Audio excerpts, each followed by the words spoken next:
President Obama's Treasury Secretary and Budget Director go to Capitol Hill this morning to defend the president's new budget proposal. Republicans are blasting the spending plan they received on Monday. Major Garrett is at the White House with why both sides are fired up. Major, good morning.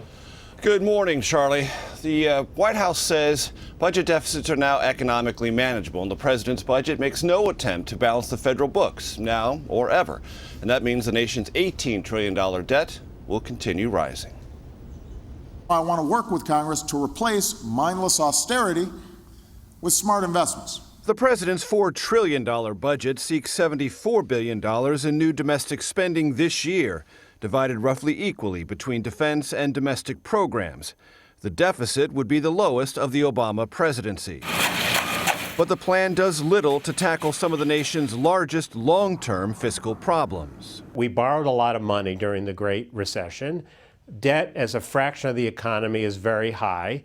The president's budget doesn't do much to bring that down, at least in the next decade. To fund some of the president's priorities, the budget also calls for major tax increases on wealthy households and corporations, and $277 billion in tax cuts aimed at the middle class and the poor. There's so many positive things he could have done instead of phoning in another tired tax and spend manifesto.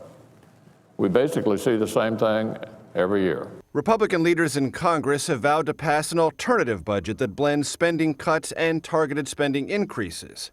But to do that, Republicans must first work through more immediate battles with the White House. I have seen no evidence that they're coalescing on what the principles of that will be. They seem to be preoccupied with some sideshows like Keystone or another repeal of Obamacare.